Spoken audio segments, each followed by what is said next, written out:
से ही जीतने की जंग है, खुद को ही हराना है। मैं भीड़ नहीं हूँ दुनिया की, मेरे अंदर एक जमाना है। नमस्कार, मेरा नाम अर्जुन है। आप देख रहे हैं चौथा स्तंभ डिजिटल न्यूज़। चौथा स्तंभ डिजिटल न्यूज़ के विशेष कार्यक्रम मुखिया जी चुनाव के मैदान में आज की चुनावी यात्रा पर अभी हम पहुँचे हैं झंझारपुर प्रखंड के तयाम पूर्वी पंचायत। शिक्षा और धार्मिक दृष्टिकोण से काफ़ी महत्वपूर्ण है। यह पहला पंचायत जिसमें प्राइमरी से लेकर महाविद्यालय स्तर तक पीजी तक की शिक्षा का उपलब्ध है। इस पंचायत आप सहज अंदाज़ा लगा सकते हैं यह शिक्षित पंचायत शिक्षा का केंद्र है। साथ ही धार्मिक दृष्टिकोण से भी यह काफ़ी महत्वपूर्ण प्रसिद्ध बाबा भैरवनाथ मंदिर इसी पंचायत में है। पट्टी टोल दुर्गा मंदिर, बाबा सोमेश्वरनाथ महादेव मंदिर, बजरंगबली मंदिर, कई ऐसे ऐतिहासिक स्थल यहाँ मौजूद हैं जिस पर कभी हम आगे विस्तार से चर्चा करेंगे। अभी तो हम निकले हैं चुनावी यात्रा पर और पहुँचे हैं झंझारपुर प्रखंड के रैयाम पूर्वी पंचायत। इस पंचायत में एक नारा आजकल काफ़ी प्रचलित है, पॉपुलर है, दयानिधि है तो भरोसा है। आखिर कौन है वो दयानिधि, क्या है भरोसा, हम आपका उनसे परिचय कराते हैं। क्या है भरोसा, हम उनसे जानते हैं किस तरह की वो भरोसा दे रहे हैं अपनी जनता को। सबसे पहले दयानिधि जी, आपका हमारे खास कार्यक्रम मुखिया जी चुनाव के मैदान में बहुत बहुत स्वागत है। जी धन्यवाद। हम सबसे पहले चौथा स्तंभ के धन्यवाद देव चाहे छे वो हमरा योग्य बुझलत आ हमरा से हम मैथिली में बात करूँ अपन मातृभाषा में जी, क्योंकि हमारे चैनल हिंदी है, लेकिन अहाँ के जे देखलो मातृभाषा के प्रति प्रेम, तब हमरो मन हुए जे हम अहाँ संगे मैथिली में बात करें। जे कोनो ऑफिसो जाए छी जी, तो हम ओतो मैथिली में भाषा बात करै छी। एहि लऽ कऽ जी हमर मातृभाषा छै और सब अपन मातृभाषा के पहिने ऊपर रखे छी। मुखिया जी चुनाव के मैदान में वो जो नारा है यहाँ के पंचायत में, दयानिधि है तो भरोसा है, तो केहन टाइप के भरोसा है से हम अहाँ से जानना चाहे छी। देखियो ओकर मुख्य कारण छलै 2016 से जी हम एक पंचायत में एक गाँव में जी पूरा जगह और ब्लॉकों में बहुत पंचायत में जी जे देखलिए पब्लिक के समस्या सब छै, जी ओहि लऽ के सब जगह लड़ाई कलहुँ और पब्लिक के समस्या के समाधान करे के प्रयास कलहुँ। जी बहुत हद तक समाधान कलहुँ, बुझ गेलिए 16 से एखन तक। ओहिसे पहिने जे एतुका राजनीतिक परिदृश्य रहे जी जे पब्लिक के जे कोनो काज हो तो पब्लिक जाइत जे फलां आदमी जाइ छथिन ब्लॉक, फलां आदमी जाइ छथिन ब्लॉक, आ ओ ठकाइत रहैत रहे। जी अब एतऽ जाइ छी पेट्रोल खर्चाइ छी अछि ताहि नाम पर हुनका सब पाइ लेने जाइत रहे जी आ काज नहीं होइत रहे। तो अहाँ लग एला बाद जे काज भऽ गेलै तऽ ई चर्चा के विषय भऽ गेलै, दयानिधि है तो भरोसा है। हाँ हाँ, वो चर्चा ओते से हुआ लगले जे दयानिधि है तो भरोसा है। वो काज यदि नहीं भऽ रहल छै, 6 महीना साल भर बीतले, ओकरा क्यों भेटले, दयानिधि के कहलियन है, अहाँ दयानिधि कहलियन है, वो काज हमरा लग में। दयानिधि जी, हम अहाँ से जाने ले चाहब, अहाँ पहली बेर चुनाव के मैदान में लोग इससे पहले भी चुनाव होते? इससे पहले हम 2016 में पंचायत समिति के चुनाव लड़ल रहे जी, लेकिन हम हारि गेल। ठीक। और एतुका जे राजनीति देखलिए जे कैंडिडेट तो एखन 10टा 20टा हर पद के लेल अबै छथिन। वार्ड मेंबर के पद हुआ या पंचायत समिति के, सरपंच के, मुखिया के, कोनो पद पर हर पद पर कैंडिडेट के भरमार। लेकिन हुआ 24 के इलेक्शन छै जी, 26 के काउंटिंग छै, तो 24 के आधा कैंडिडेट समाप्त, 26 तक जाइत जाइत जे जितला ततबा रहता मैदान में, सेहो मैदान में नहीं, अपना घर से लके जे ऑफिस माल के जुगाड़ में रहता। जी, पब्लिक के की भऽ रहल छै, की समस्या छै, वो केना समाधान हेतै, वो नहीं, समस्या दिनानुदिन बढ़िए रहल छै। ठीक। समाधान के प्रति केओ जागरूक नहीं छै। हाँ रहलन जब ब्लॉक में एले हैं तो अब लेटर के आधार पर पाई केना हम कमा ली और पब्लिक समस्या से ग्रस्त होइत रहल, तो ओकरा दूर करे ले हमरा मैदान में रहिए पड़त, से ओहि टाइम में सोच लेलहुँ और हम मैदान में बनल रहूँ। जी, चुनाव के मैदान में एलहुँ, अहाँके चुनावी जे मुद्दा छै, घोषणा पत्र से एहि बेर पहिल बेर चुनाव में प्रत्याशी अपन घोषणा पत्र के संगे चुनाव में आबि रहल छै। हम अहाँ से जानना चाहब कि अहाँके चुनावी मुद्दा की है। देखियो घोषणा पत्र जतऽ से अहाँ कहब हम एखन तक घोषणा पत्र नहीं दिलिए हैं और घोषणा पत्र दे के हमर विचार नहीं एहि लऽ के जे नम्हर वादा कर दियौ जे हम साँझ पर सबके घर बनवा देब। हम एतऽ एकटा देखने रही हम प्रचार में हाल में निकलल रहे अहूँ सब देखने हुए व्हाट्सएप ग्रुप पर कि हम पंचायत में एरोड्रम बनवा देब। हमरा बुते ई सब नहीं किछु हम की कऽ सकै छी से सबके सामने अछि। वह हम अहाँ से जानऽ चाही ओ हम बिना कोनो पद पर रहैत रिपोर्ट कार्ड निकाललहुँ जे हम ई सब केलहुँ। हम अहाँ के रिपोर्ट कार्ड पर अहाँ से संगे चर्चा करब, अहाँ से हम जानऽ चाहब अपना जनता के बतबियौ जे अहाँ एखन तक की सब केलहुँ। ओहिसे पहिले हम अहाँ से जानऽ चाहब जे अहाँ के चुनावी जे कहि रहल छियै जे हम ई करब ओ करब से की सब करब ओहिमे मेन छै हमरा पंचायत में जी 2001 से 21 छियै 4टा मुखिया जी एला ठीक, लेकिन सबसे नम्हर अभाव हमरा पंचायत में देखल जा रहल छै कि एकटा सरकारी भवन नहीं छै। पंचायत में शिक्षा के महत्वपूर्ण केंद्र है, धार्मिक स्थल के भरमार है, लेकिन पंचायत सरकार के कोनो योजना के लेल कोनो भवन नहीं है, सरकारी भवन कोनो भवन नहीं है। हमर पंचायत के जो कोनो मीटिंग है जी कोनो भवन में से दोसर पंचायत के मीटिंग में करेगी व्यवस्था जी वो छैहे नहीं। कोटा दिसन या तो ध्यान नहीं दिलक या ध्यानो हेतनि तो कोनो कारणवश कोनो उलझन में पड़ि के ओ नहीं केलक। जी सबसे पहिने पंचायत के स्मार्ट पंचायत बनेबाक छै पहिल योजना स्मार्ट पंचायत स्मार्ट पंचायत। कारण हमर मुख्य उद्देश्य है जे पंचायत के बिहार के नंबर 1 पंचायत बनाबी, ताहिके लेल एकरा स्मार्ट पंचायत बनाबी। स्मार्ट पंचायत बनबो से पहले तो स्मार्ट पंचायत सरकार भवन जे सरकार की योजना छै से हेबाक चाही जी। और ओहिमे अहाँके डिजिटाइजेशन जे छै से पूरा व्यवस्था डिजिटल रहबाक चाहिए और सब कर्मचारी को तो उपलब्धता सुनिश्चित करऽ पड़तै।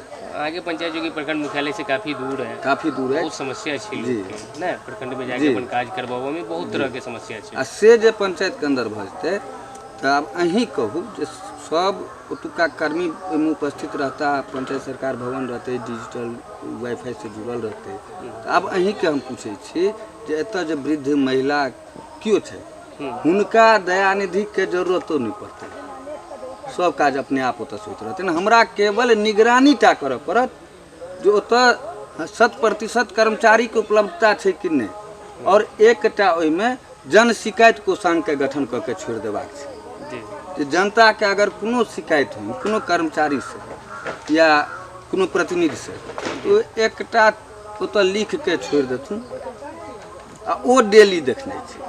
और शिकायत के आधार पर कार्रवाई निश्चित ई करने सुनिश्चित करना छै। एहिमे नहीं ककरो से कोनो कम्प्रोमाइज। हम अपने से जानना चाहब अखन तक विगत 5 साल पूर्व अहाँ चुनाव के मैदान में आयल छलहुँ समिति के पद से और निरंतर अहाँ समाज सेवा में जुड़ल रहलहुँ। काफ़ी कएटा मामला आयल हमरा सामने में अहाँ के देखलहुँ सामाजिक काज जे किछु उपलब्धि रहलै अखन तक की उपलब्धि रहलै हम से बारी से अहाँ से जानल चाहब, ओकरा अहाँ विस्तार कऽ सकै छी। देखियौ जेना पेंशन छै जी तऽ किनको भेटै छलै नहीं भेटै छलै, तकर बाद 2016 के बाद ओकरा सबके आधार कार्ड से लिंक करऽ जाहिमे 200 लगभग पेंशन एतऽ रुकि गेलै। और ई हमरे टा पंचायत में नहीं भेलै, ब्लॉक के हर पंचायत में भेलै, जिला में भेलै। लेकिन वो समस्या जो हमरा सब लग में एलै तो ओहि पर प्रयास कऽ के हमरा सबके प्रयास कऽ के हम एकटा शुरुआती जे केलहुँ हम बहुत गरीब परिवार से छी और हमरा अपना ई स्थिति नहीं है जे गाड़ी के पेट्रोलो पूरत जे हम झंझारपुर जाउ। तो हम सबसे पहिने एकटा टीम के गठन केलहुँ। विभिन्न जे नवयुवक छथि हर टोला से हर घर से प्राय कुछ 30 नवयुवक हमरा और वो नवयुवक सबके आए हम अहाँ के माध्यम से धन्यवाद देबऽ चाहै छी जे 5 साल निरंतर बेहतर ढंग से हमरा संग रहे और ओहिमे हम सक्सेस भेलहुँ जे जनता के समस्या जे अबै सुन या तो हमरा लग डायरेक्ट अबै या हुनका थ्रू हमरा लग अबै और ओकरा हम ओ टीम जे छै टीम के माध्यम से दूर करैत रहलहुँ। पेंशन दुनू 100 पेंशन एहन हमरे पंचायत भेल जे सबसे पहिने भऽ गेलै कंप्लीट भऽ गेलै। एखनो नयो पेंशन हमरा पंचायत में अहाँके नाम ले गोटेक लाभू जे हमरा लग नहीं पहुँचल है। जी उएह सब गोटे आधे कतौ कतौ बाकी छै, नहीं तो सबके पेंशन भेट रहल छै। शौचालय के गप करब तो शौचालय हमर पंचायत 2016 में ODF घोषित भ गेल। उस 16 में ODF घोषित भ गेल और एतऽ हम देखलिए धरातल पर जे छै बहुत आदमी शौचालय नहीं छै। अब हम चालू ओहि लेल लड़ऽ लगलहुँ, जाहिमे ओतऽ ब्लॉक में प्रखंड कार्यालय में जिला में हमरा कहल जाए अहाँके पंचायत ODF घोषित भ गेल। तकर बाद ओहि पर लड़ि के जे आखिर ODF घोषित भ गेल हम सेहो मानि लेलिए। तकर बादो तऽ परिवार विभाजन भेलै, परिवार अलग भेलै, ओकरा शौचालय चाही, ताहि दुआरे शौचालय तऽ हम दिए। और 100 परिवार के शौचालय भेटलै लगभग 56टा परिवार के जियो टैगिंग भ गेल छै। ओकरा पेमेंट में जे लेट भेलै तऽ हम सब DDC साहब लग में आवेदन केलिए और वो आवेदन केला के बाद 3 सदस्य टीम बनलै, वो जांच भेलै और उम्मीद करै छी बहुत जल्दी वो पेमेंट शौचालय भ गेल। आवास, प्रधानमंत्री आवास हे हम जे कह लागब ने तऽ अहाँके पता चलत जे एतुका मुखिया जी सुतल रहला आ दयानिधि काज करैत रहला। आवास लऽ लिअ, हमर मुखिया जी आवास में छलै जे ग्राम पंचायत में अनुमोदन केने छलै प्रधानमंत्री आवास के, ओहिमे छलै जे गलत नाम एहिमे जुड़ि गेल अछि ओकरा अहाँ निकालि दियौ। ओ ग्राम पंचायत के पावर छलै, ग्राम सभा के। आ जे लाभुक सही छथि, लाभ लै योग्य, हुनकर नाम नहीं जुड़ल छै, तिनकर नाम जुड़ि दियौ। मुखिया जी के द्वारा ग्राम पंचायत से जो तक पहुँचल छलै लिस्ट से मात्र 137 टा नाम छलै। हम देखलिए जे पूरा बिहार में सबसे कम नाम पंचायत मात्र 137। एहिठाम दोसर पंचायत में छलै, कोनो में 1500, कोनो में 1600, कोनो में 1800। ई यहाँ मने रिकॉर्ड छै प्रखंड कार्यालय में, अहाँ देख सकै छी। ओहि पर हम सब लड़ऽ लगलहुँ।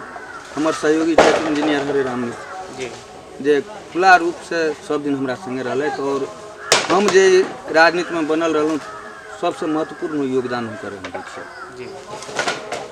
तऽ ओहो छलथि। सब आदमी लड़ैत लड़ैत ओहिमे तैयो किछु रैयाम पश्चिम से नाम चलि गेल छलै, ओतऽसँ घिचलहुँ, एना होइत ओहिमे 190 पर पहुँचल। और प्रखंड विकास तत्कालीन जो थे प्रखंड विकास पदाधिकारी सब वो कह लगले जे अब नाम नया जुड़ने का ही आएगा, उस पर हम लोग सब मिलकर साथ लेटर लिखें, उसमें जुड़ जाएगा, अभी चालू होने दीजिए। वो चालू भेले, नया नाम जोड़े के लिंक कर पदाधिकारियों जो छले तो इस में BDO सर से हमरा सबसे कोऑपरेटिव छले, वो कहले जे थोड़ा इस पर नजर दीजिए, जो सही लाभुक हो उसका नाम जुड़वाने का ही करिए, प्रयास करिए। हम सब लग गए पाछा, तो हमरा ब्लॉक में सबसे बेसी नाम हमारे पंचायत में 1115 टा जुड़ल। यहाँ के प्रयास से पहल के अलावा जे 100 के आसपास सूची छे से 1100 पर पहुँच 1115 टा जी।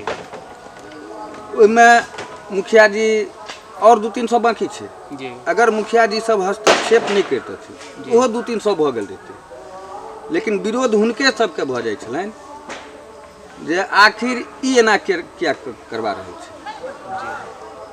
ई जे पूरा पब्लिक के काज करते एहि हिसाब से तो पब्लिक तो एकरा मुखिया नहीं लेते, एकरा ब्रेक कयल जाए। जन समस्या एकर समाधान और सरकार की जो महत्वपूर्ण योजना छलै आवास और शौचालय, एहिमे जे अहाँके पंचायत फेसडी छलै ओकरा अहाँ उबारू बिना कोनो पद पर रहे, बिना कोनो निस्वार्थ भाव से समाज के पंचायत के सेवा के काम करैत एते काज अहाँ केलहुँ।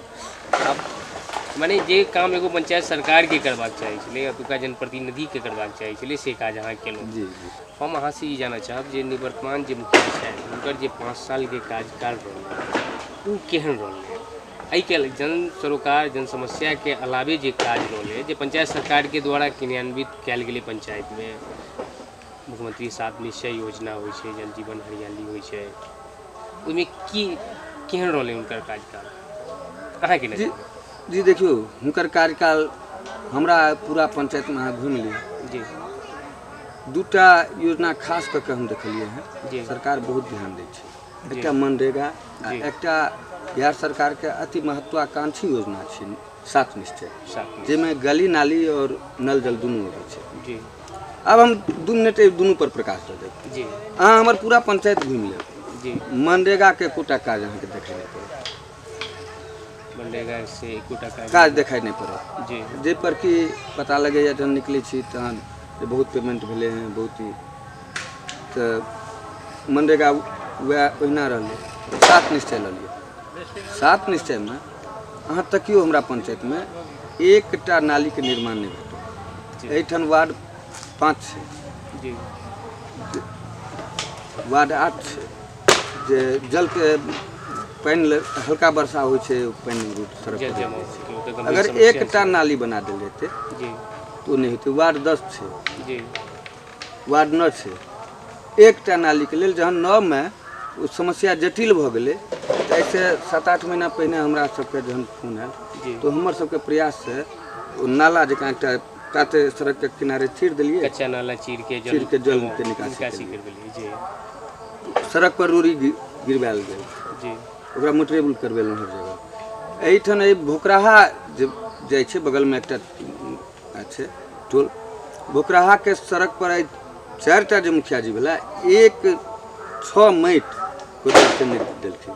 जी हमसब जहिया से एलहुँ साले साले किछु तऽ रही नहि, जी। अपन प्रयास से बरसात अबै तऽ 5 टेलर 10 टेलर ओहिपर अपना पाइ नहि यऽ तऽ हेतै तऽ कोनो जन सहयोग से आपसी चंदा से जी आपसियो चंदा से नहि, जी कखनो प्रखंड विकास पदाधिकारी सरके कहलियनि, कखनो DM सरके कहलियनि, कखनो स्थानीय विधायकके कहलियनि।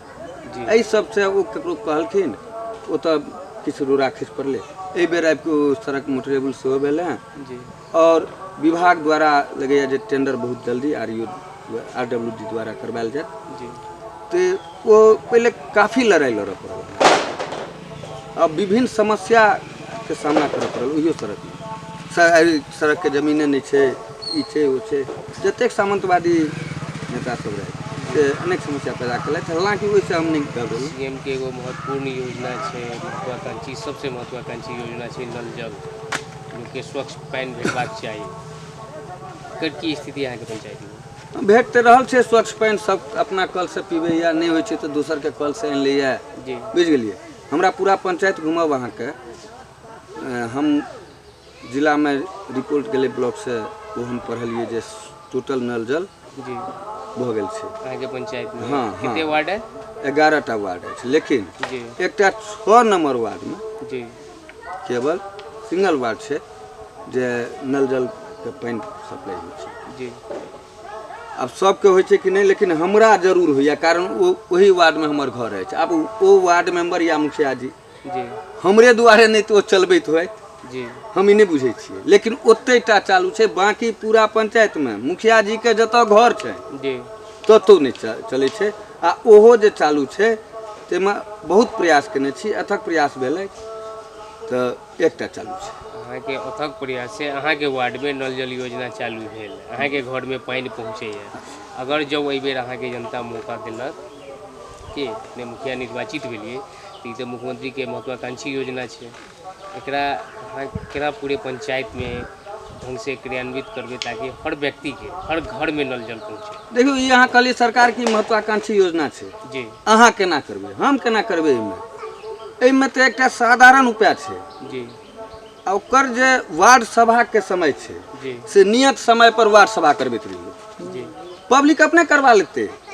हमरा किछु करे के जरूरत नहीं छै। अहाँ देखो कोनो योजना हम देखा देब जे हमरा किछु नहीं करऽ पड़तै मुखिया बनला के बादो, आ पंचायत एकटा स्वच्छ पंचायत, स्मार्ट पंचायत अपने आप बनि जेतै। वार्ड क्रियान्वयन समिति के जो अहाँ सशक्त बना दिए, ओकर प्रॉपर निगरानी होई तऽ ई काज धरले से खूब बढ़िया से भऽ सकै छै, खूब बढ़िया से भऽ सकै छै। हर घर जल पहुँचते, ओहिमे कोनो दू मत नहीं छै। मात्र एकटा चीज के ने जे वार्ड क्रियान्वयन एवं प्रबंधन समिति जे छै तकरा सशक्त कऽ दियौ, ओकर बैठक जे नियत समय छै ते पर करबैत रहतै। नलो जल दौड़ऽ लगतै, आ गलियो नाली जे छै जी से जतऽ जतऽ जल जमाव छै इहो सब सबटा हुअ लगतै। मात्र उस वार्ड क्रियान्वयन समिति के मजबूत करैत वार्ड सभा करू, ग्राम सभा करू, ओ जे सबके सरकार बनेने छै नियम, जी ओहि पर में आनि दियौ ने। अहाँ देखियौ ने पंचायत कतेक विकास करै छै, केवल ओकरा प्रॉपर मॉनिटरिंग हो, मॉनिटरिंग चाही। छै सरकार के महत्वपूर्ण योजना छै जल जीवन हरियाली। अहाँ कहलिए मनरेगा से तो कोनो काजे नहीं भेल अहाँ के पंचायत में, और जल जीवन हरियाली महत्वपूर्ण छै। जल रहते तखने जीवन छै, और हरियाली रहते तखने पर्यावरण संरक्षित रहते जे मानव जीवन रहते। एहि के लेल अपने पास में माने केहन तरह के विचार है, केहन तरह के योजना है जे सरकार की ई योजना धरातल पर उतरे और अपन पंचायत स्वच्छ हुए, जल संकट नहीं अबे के लिए? देखियो एहि के लेल हमर सबके पुरना जे प्रतिनिधि सब रहला जी तो से देखलखिन जल जीवन हरियाली से हमर पंचायत परिपूर्ण छै। एहि लऽ के बहुत खाता सब छै, जी अगल बगल में पानि लगले रहै छै, किनार सब छै पानि लगले रहै छै, गाछ सब छैहे, तो ई भरल पूरल जल जीवन हरियाली योजना चलै। लेकिन नहीं, बहुत इनार सब छै। आइ के युग में जी एकटा इनार नहीं छै। जी ओ एकटा बच्चा सबके देखैयो के लेल आगाँ एकटा जगह भऽ जेतै। जी ओकरा पुरना जे धरोहर छै ओकरा सुरक्षित रखबाक छै। कएगो ऐतिहासिक तालाब छै पंचायत में? जी जी जी ओ जल जीवन हरियाली से पोखरि ओ इनार एकरा सबके सुंदर बना दियौ। जी ओतऽ वृक्ष लगाओ, जतऽ जगह छै नहीं जगह छै वृक्ष लगबै के नम्हर तऽ अहाँ फूले लगा दियौ। जी जो ओहि आसपास केओ जेतै तऽ गम गम करतै, पंचायत गम गमायल रहत। शिक्षा महत्वपूर्ण होइ छै, बिना शिक्षा के क्षेत्र के विकास संभव नहीं छै। शिक्षा के लऽ के चूँकि अहाँ के पंचायत में शिक्षा के संसाधन तमाम संसाधन मौजूद है, प्राथमिक विद्यालय से लऽ के महाविद्यालय तक अहाँ के पंचायत में है। की स्थिति है और एकरा लेल अपने पास में की योजना है? देखियो शिक्षा के जहाँ तक अहाँ बात कलहुँ जी तऽ शिक्षा में हमर पंचायत एहन आगू आयल जी जे एकटा प्राथमिक विद्यालय से लऽ के जी आ महाविद्यालय तक हमरा पंचायत में छै। जी तो हम ओहि लेल शुरुए से तत्पर छी, और हम प्रायः महीना में एक दिन एखनो जी हर विद्यालय पर जाइ छी जी अपने से, और अपनो बच्चा के हम सरकारी स्कूल में पढ़ै छी। जी तो एक बेर घर पर विवाद भेल जे नहीं पब्लिक स्कूल में दऽ दियौ, गेलहुँ जे बच्चा के नाम पब्लिक स्कूल में लऽ जायब तऽ एतुका HM सर कहले जे नहीं जा देबै। एहि बच्चे के लोभे तऽ अहाँ महीना में एक बेर अबै छी, जी तो किछु समस्या हमरो रहैया कि से दूर होइया। जी तो शिक्षा दिसन हमर ध्यान शुरू से रहल है, एकरा और मजबूती प्रदान करे के छै। जी से यदि हम भऽ जायब तो ओकर पूरा करबै। रहलै स्वास्थ्य, तो स्वास्थ्य में लेलिए हमरा बहुत सुंदर एतऽ अतिरिक्त प्राथमिक स्वास्थ्य केंद्र भैरवस्था में छै, बहुत बढ़िया भवन छै। जी लेकिन वो भवन रहे तो देखलिए जे दूटा एनम बैस के इलाज करे छै। जी ओहि लेल लड़ाई लड़लहुँ, जी ओतऽ डॉक्टर साहब के बैसऽ लगलहुँ, जी और डॉक्टर साहब बैसऽ लगलथि, पेशेंट आबऽ लगलै। हुनकर सबके शिकायत छलनि जे हम जे बैसबो करब से पेशेंट नहीं होइ छै। हम कहलिए अहाँ बैसियो नहीं, देखियो तऽ की होइ छै। ओ पेशेंट आबऽ लगलै।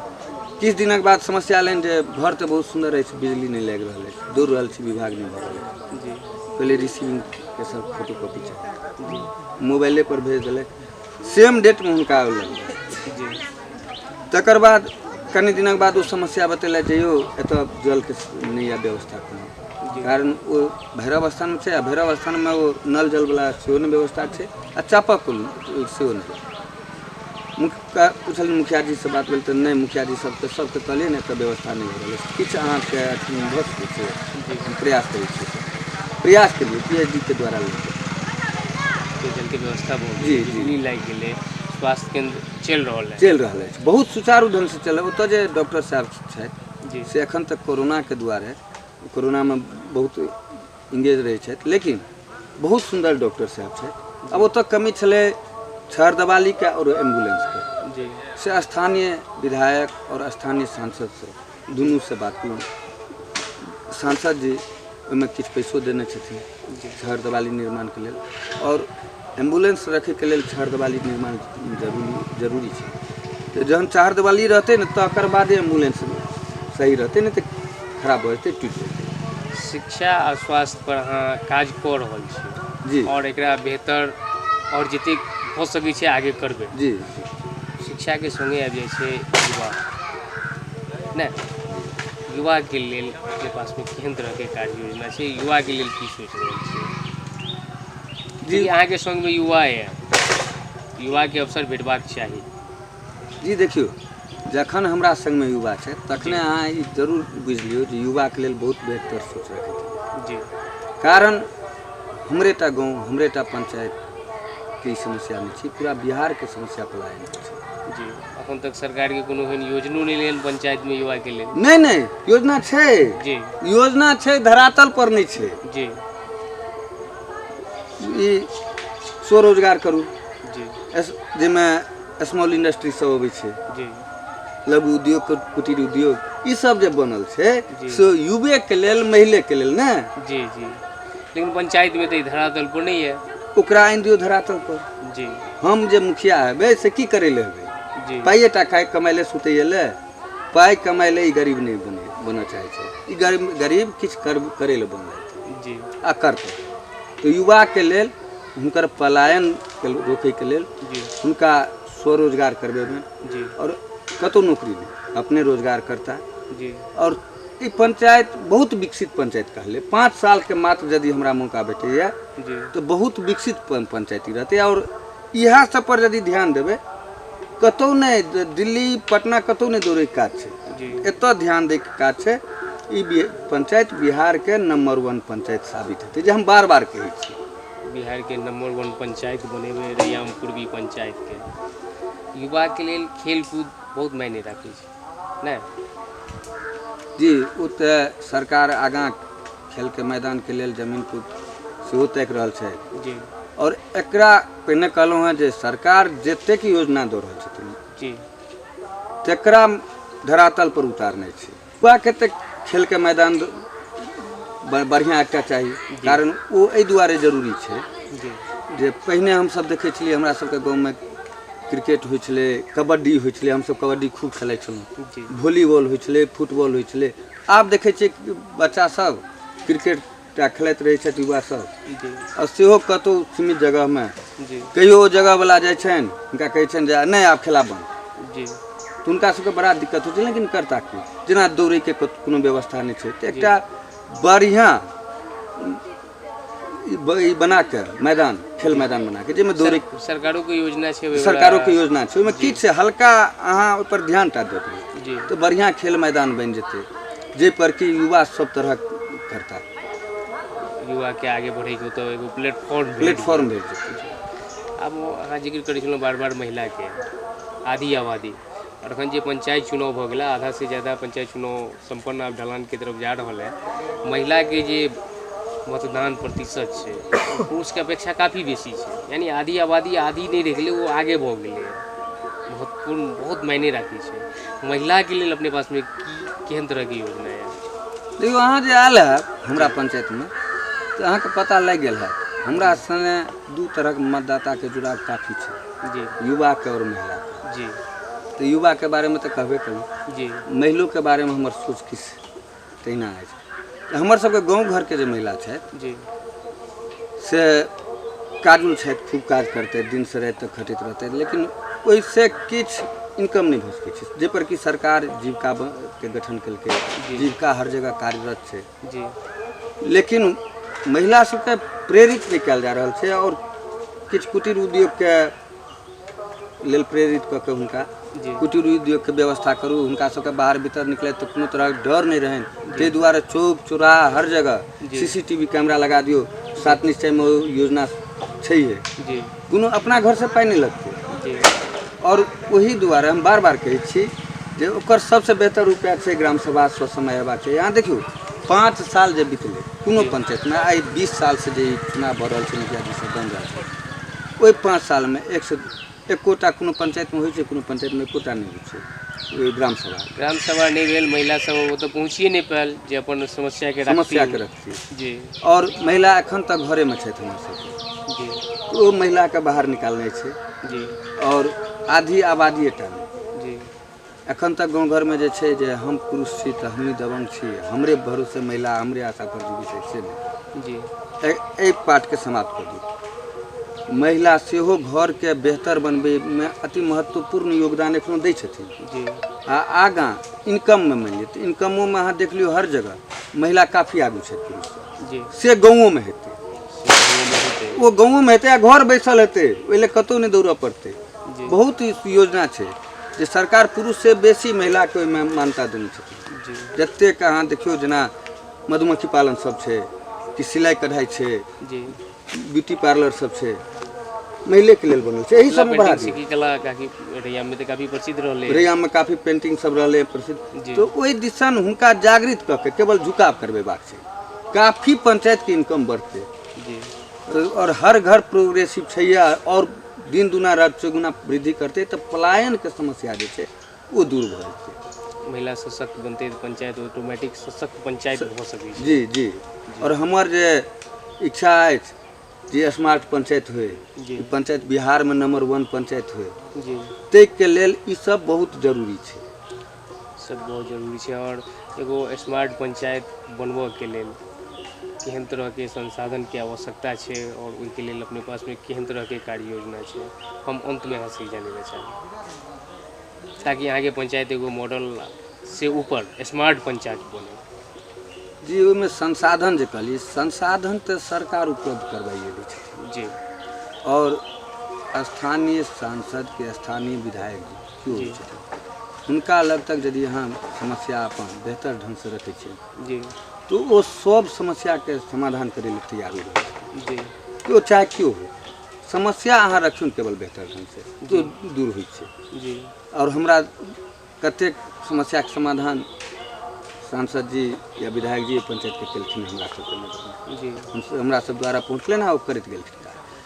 तो रहले ओकरा पंचायत में उतारे के लेल। जी तो पंचायत में हमरा सबसे जरूरत ओहि संसाधन में अछि जे हमर एकटा टीम नवयुवक के जे टोली छै, जी ई टोली अनवरत काज करैत रहे, जी अपनो रोजगार करे, ताहि लेल सबके रोजगार करवा दियौ, दूसरों के और के लिए प्रेरित करे, दूसरों के लेल प्रेरित करे। जी। और जेकरा केकरो भी समस्या आबै छै जी तैयो के लेल ओ टोली काज करे।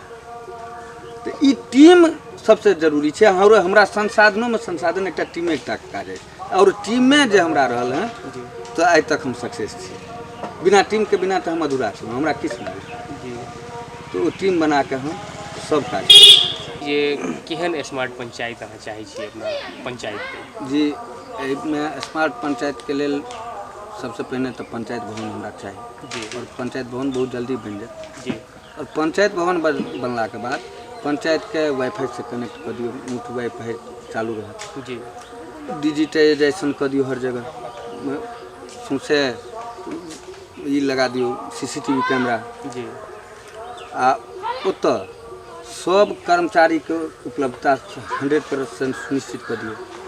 जनता के जे समस्या छै ओकर समाधान एक जगह भऽ जाए। समाधान एक जगह भऽ जाए। जी तो ई जे बिजली के समस्या छै जी वो नहीं रहे, और बिजली के समस्या एक हद तक हम समाप्त कर देंगे। यदि बाकी छै जी ओहि पर काज चलै छै, जेना भुकराहा में एकटा ट्रांसफार्मर के सेंक्शन भऽ गेल छै, ओ लगने बाकी किछु काज बाकी छै, तो ओ दूर कर दियौ। जे जतऽ जे समस्या बाकी रहि गेलै, बहुत पर तऽ हम देलिए ध्यान, जी और कतौ कतौ समस्या बाकी छै, वो समस्या के समाधान कर दियौ, तो हमर पंचायत स्मार्ट पंचायत निश्चित। मुखिया जी चुनाव के मैदान में जे खास कार्यक्रम है उनमें अपने चुनावी मुद्दा के लेल एगो स्मार्ट पंचायत बनबऽ के लेल जे अपन सोच मिलो के एलहुँ के लेल अपने बहुत बहुत धन्यवाद। जी हमहूँ जे अपने हमरा समय देलहुँ एक लेल अहाँ पूरा टीम के हम धन्यवाद देबऽ चाहै छी। और एक पंचायत के मतदाता से एकटा आग्रह करऽ चाहै छियनि जी हमरा भारी बहुमत से विजय बनाबे, ताकि हम बेहतर से बेहतर पंचायत के निर्माण कर सकी। ओनाही हम लड़ै छी, हुनका लेल लड़ैत रहब, हुनका सेवा में लागल छी, लागल रहब।